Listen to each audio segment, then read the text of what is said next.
Earlier this month, my dad gave me a project. What kind of project, you ask? A book report, essentially. He said, "Oh, why don't you read The Richest Man in Babylon?" And I thought, why? Why are you giving me self-help books to read? I thought you loved me. However, I thought that The Richest Man in Babylon would be like other like how to make money books, that rich dad poor dad bullshit. I was over it. I was done. Tell me why I opened the book and it's fiction. It's essentially fiction, but the secrets of the wealth are inside. I'm like, oh okay, I could have been doing this. Like, do you understand me? Like the amazement, the surprise. Anyway, deviating from our regular topic, bring your ass to the board. We are going to be reviewing The Richest Man in Babylon.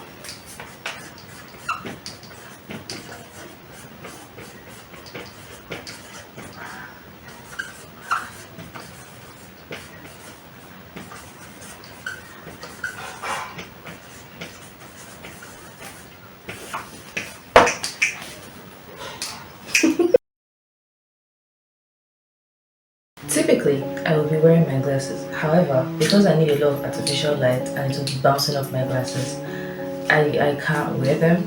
So you will manage me because I'm going to be using my laptop to read my notes, or like just this beginning part because I really want to read the first paragraph to you. Banser, the chariot builder of Babylon, was thoroughly discouraged. Immediately, I'm sad. From his seat upon the low wall surrounding his property, he gazed sadly at his simple home and the open workshop in which stood a partially completed chariot. His wife frequently appeared at the open door. Her furtive glances in his direction reminded him that the meal bag was almost empty and he should be at work finishing the chariot, hammering and hewing, polishing and painting, stretching taut the leather over the wheel rims, preparing it for delivery so he could collect from his wealthy customer. Nevertheless, his fat, muscular body sat stolidly upon the wall. His slow mind was struggling patiently with a problem for which he could find no answer.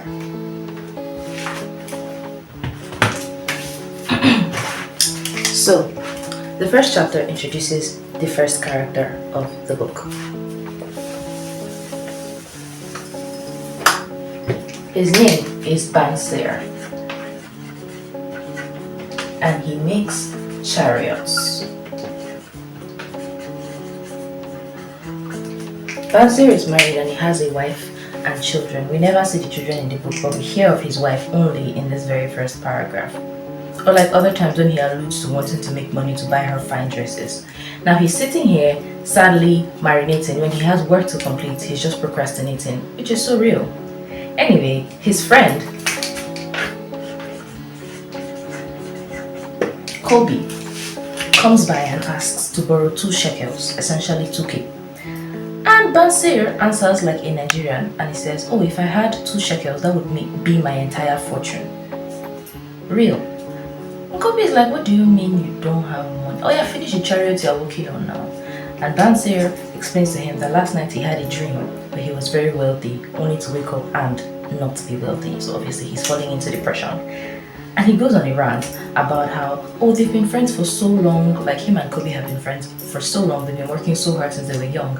Until now, the only time that he can see wealth is when he's dreaming. And Kobe is like, "You've not talked like this before. I have not felt like this before." So Banser has an idea. He says, what if we find a rich person and we go and ask them how they made their money? To which Kobe is like, "Oh yeah, now that you mention it, that's our rich friend, Arcad. I saw him, he was passing earlier and he was in his golden chariot. I didn't expect him to wave at me as per I'm the poor, but he waved.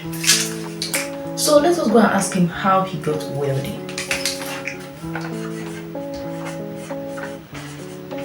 We get to know that Arcad is the actual richest man in Babylon. He's the main character of the book. And I like that we don't start from his point of view. That's quite interesting narratively. Arcad. So Banser and Kobe, they gather their other poor friends and say, okay, let's go to Arcad's house and ask him how he made his money. These people like making noise in this compound. Please. Anyway, they reach his house and Arcad is so happy to receive them. He's pleased. He's like, yeah, come and sit down. Let me tell you how I got rich, Seth. And he starts telling them his life story. Now, apparently, there was a day where Arcad used to work when he was young, was a place where they carved tablets. You know, like how these stone tablets used to be back then. So a man came in one day and he wanted the ninth rule or the ninth law written on those tablets, and he wanted it in 2 days. Obviously, Arcad could not do that. But like when the man came on the second day and he was angry, that it wasn't done, Arcad begged him. He's like, okay, please, I'll do it by sunrise tomorrow. However, I beg, you're a wealthy guy, so would you mind telling me how I can also be wealthy when I finish your work? Sunrise is tomorrow. He has finished the work. The man comes and what he tells him is, I unlocked the secret to wealth when I found out that a part of what I own is mine to keep. And Arcad is like, is that all? I don't understand. So as you learn that thing now, the money start falling from home. And also, obviously, like in his mind, obviously what you earn is yours to keep now. It's all you earn, not yours to keep. But no, it isn't. He explains that it's not, clearly, because you spend money on clothes, probably on shoes, on food, on different things. If you have loan, you pay for loan. And anyway, and so Arcad decides to put all this into practice, and he realizes after a few months, like, okay, because you would think that if I'm removing 1/10 of my normal earnings and putting them into savings, that means I'm probably going to be hungry or struggling. But he wasn't struggling, and his savings was growing, and he was tempted to touch them, but he decided not to. So after a year of doing that, the man came back and he said, oh, okay, how far now? How have you applied what I taught you? And he said, yeah, I've been saving it. What did you do with it? Nothing. Okay. Comes back after a year. Okay, have you started doing something with your savings? Yes, I gave it to this bricklayer and he's going to buy us jewels and gems and we're going to sell it. And Alchemist looks at him and says, okay, no, you must learn. You must learn, because what does a bricklayer know about jewels? And truly, they brought him blown glass as jewels, so it was a waste of his investment. The next year, Alchemist comes back and he says, okay, how far? What are you doing with your money now? And it turns out that Arcad has struck a deal with someone who makes shields. The man makes shields and sometimes he borrows money to buy the bronze for the shields and then he'll pay back after selling them. So he decides to be lending the man money and the bronze shield maker pays him every 4 months. The man's like, oh yeah, okay. So what do you now do with the interest that they're paying you? I use it to buy fine clothes now. Wow, you are eating your returns. How will it now make more money for you? Anyway, Alchemist goes again. He doesn't come back for 2 years. This time he comes, he looks old and withered, like, Alpha, how have you applied what I've been teaching you? And Arcad has been applying it. This has been now 4-5 years. So he's like, okay, you know what, come and take over my estate. And that is how he took over the estate. If it was like one land, it multiplied, obviously, because he knew how to do business at this point. And after narrating his whole story, some of the broke friends are like, hey, now you were lucky, now you were fortunate. Huh? Did you listen to the story at all or not? No, he basically learned 3 rules. The 3 rules of making money, and he applied them. Let me write them now. Where's the front?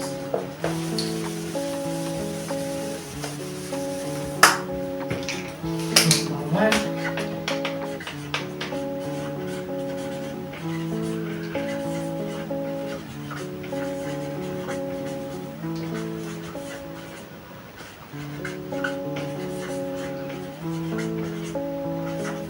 Number 1, 1/10 of your earnings are yours. Number 2,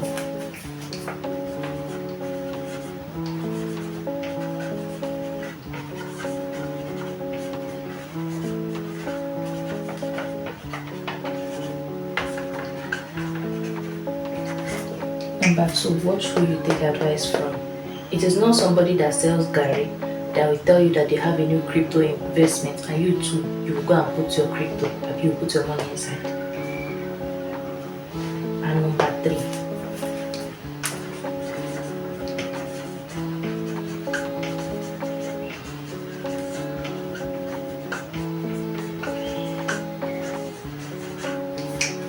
let your money work for you. It's not that, oh, you invest 5,000, you now got back 2k interest, you now use that 2k to buy shawarma. Okay, no, that's actually too small. You should use the 2k to buy shawarma, because what will you use it to do again? Buy a bag of water. But like if it's, for example, 50k now, and you now got 10k on top. Okay, fine, out of that 10k, you keep a 10th again. And then you find what to use the money to do. However, ACAD is not saying that, oh, don't enjoy. Fine, you enjoy. Make sure, your earnings, 1, you are keeping 1/10. You are not taking stupid advice. And 3, the interest, you are putting it back to work more for you so that you can have more to spend on enjoyment. He very much prioritizes enjoyment like that. There are many pleasures of life. Enjoy, but not enjoy too recklessly. There's only so many exotic meals you can eat, so many places you can travel to. Just enjoy life reasonably. So, in the second chapter now, we now move. We see the king of Babylon has come back. And it's like, I'm seeing that some of my people seem to be a little hungry. What's going on? And his second in command, his advisor, is like, actually, the thing is that the rich are getting richer and the poor are getting poorer. And the king, he said, no, that doesn't make sense. I don't want that in my kingdom. I want Babylon to be the richest city, and for that to happen, we need to have the largest population of rich people. Make it say everybody just get money. Which, I feel like the Nigerian government needs to take, a queue of 5. But anyway, he now says, okay, one of these rich men, can we invite them to come and teach the poor how to make money? And they end up calling ACAD again. And he now gives more advice on how to get rich, some wealth commandments.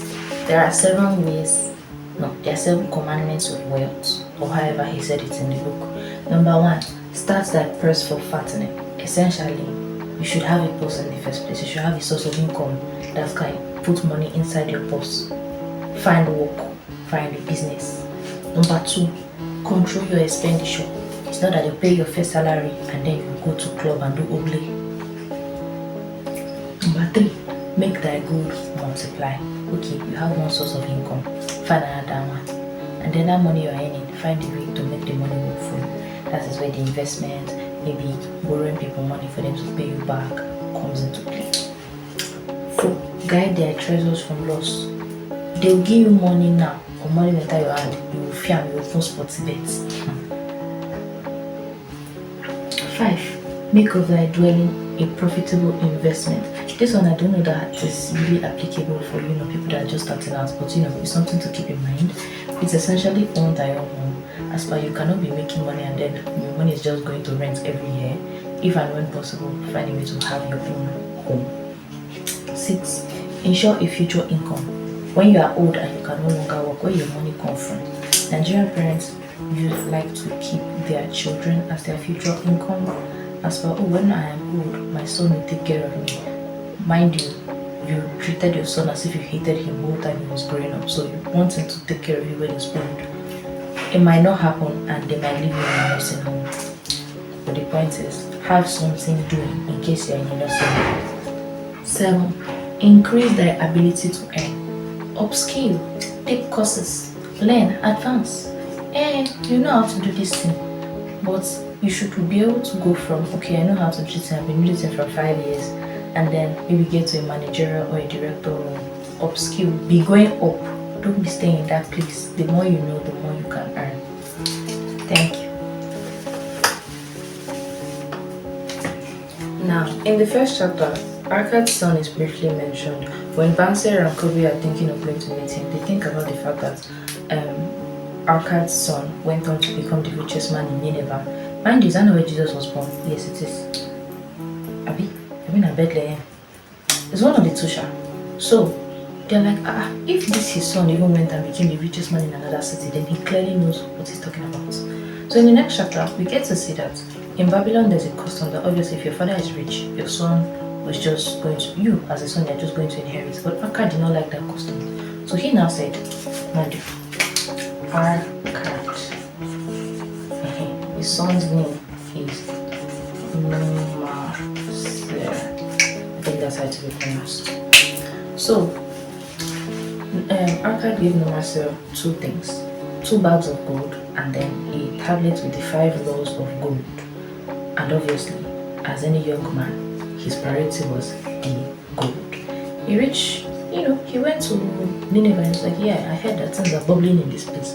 And then he reached there and he met some people. And these young people, they told him, oh yeah, there's this thing, horse racing, which is essentially gambling on which horse is going to win. Don't worry, we are going to blow. They did not blow. He lost majority of his gold. He kept going, doing reckless things. Money, finish. He sold his slave, sold his robes. He was looking for work he did not see.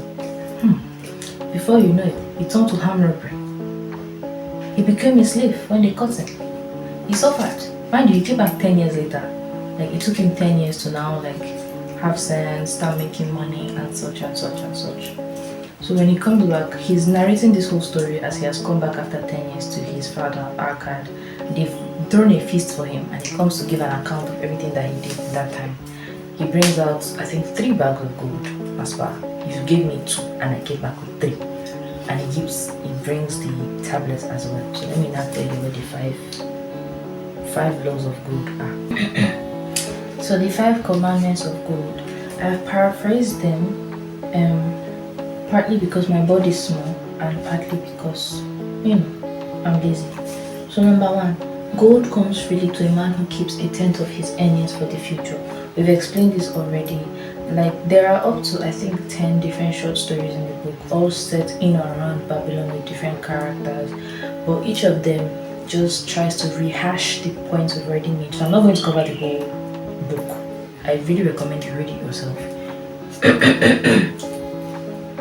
But gold comes easily to someone who is willing and ready to keep parts of it aside for savings and stuff. Gold labors for the wise owner who finds profitable employment for it. Which, if you find a good investment to put your money into, obviously the money is going to grow and grow and grow, right? 3, gold clings to the owner who handles it wisely. And the full this thing is like you take advice from wise people. The thing we talked about before. Why are you taking a Gary seller's advice on crypto investments? It doesn't make any sense. Do you understand? So gold clings to the owner who will handle it very wisely. As someone who is not recklessly spending and doing sporty bets. 4, gold slips from the hands of foolish investors. They told you that if you bring 10k, you get 500k, and you said, okay, let me do transfer. Which ties into this one, gold flees from the impossible. 10k cannot make 500k in 2 days. It doesn't make sense. If you are looking for a get-rich-quick scheme, you will see shaggy. That is how MMM, Rockstally, and all these multi-level marketing schemes and get-rich-quick schemes keep bleeding people dry. It's just not sustainable. It doesn't make sense. You want your money to do the impossible. As how?